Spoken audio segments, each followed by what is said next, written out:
कुछ आवाज़ें समय के साथ खामोश नहीं होती, वे इतिहास बन जाती हैं। ऐसी ही एक आवाज़ थी तीजन बाई की, जिसने छत्तीसगढ़ की लोक कला पंडवानी को दुनिया के सबसे बड़े मंचों तक पहुंचाया। सन 1956 को छत्तीसगढ़ के दुर्ग जिले के छोटे से गांव गनियारी में एक बच्ची ने जन्म लिया। परिवार ने उसका नाम तीजन रखा। कहा जाता है कि उनका जन्म तीज पर्व के आसपास हुआ था, इसलिए प्यार से उन्हें तीजन कहा गया। उस समय किसी ने नहीं सोचा था कि यही बच्ची एक दिन पूरी दुनिया में छत्तीसगढ़ की पहचान बनेगी। तीजन की मां का नाम सुखवती देवी था और उनके पिता का नाम हुनुकलाल पारधी था। तीजन अपने माता पिता की पहली संतान थी। उनका बचपन गंभीर अभाव में गुजरा। पशु पक्षियों के कलरव, माँ के लोकगीत और पिता के बांसुरी वादन ने नन्ही तीजन बाई को प्रभावित किया। बचपन से ही तीजन बाई को महाभारत की कहानियाँ सुनना बहुत पसंद था। उनके पहले गुरु उनके नाना बृजलाल पारधी थे। एक दिन अपने वृद्ध नाना को उन्होंने पंडवानी गाते हुए सुना तो वह मंत्रमुग्ध हो गई। उसी समय उन्होंने पंडवानी सीखने का फैसला कर लिया। उन्हीं से उन्होंने पंडवानी की बारीकियां सीखी।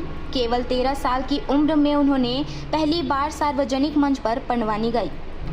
उस दौरान में पंडवानी गाने वाली महिलाएं थीं, लेकिन वे बैठकर वेदमती शैली में प्रस्तुति देती थी। तीजन बाई ने परंपरा को बदला।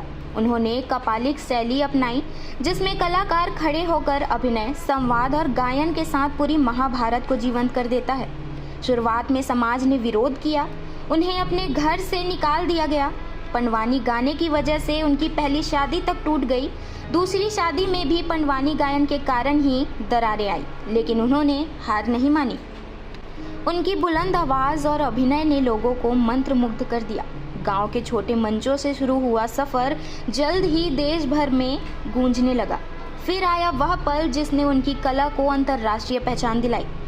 सन 1985 में फ्रांस में आयोजित फेस्टिवल ऑफ इंडिया में उन्हें पहली बार विदेश में पंडवानी प्रस्तुत करने का निमंत्रण मिला। इसके बाद उन्होंने अमेरिका, इंग्लैंड, जापान, रूस, जर्मनी और कई देशों में अपनी कला का जादू बिखेरा। लोक कला के प्रति उनके समर्पण को देखते हुए भारत सरकार ने उन्हें सन 1988 में पद्मश्री, 2003 में पद्म भूषण और 2019 में पद्म विभूषण से सम्मानित किया। यह सम्मान केवल तीजन बाई का नहीं, बल्कि छत्तीसगढ़ की लोक संस्कृति का सम्मान था। आज उनका परिवार रायपुर में रहता है और उनकी कला से प्रेरित होकर नई पीढ़ी पंडवानी सीख रही है।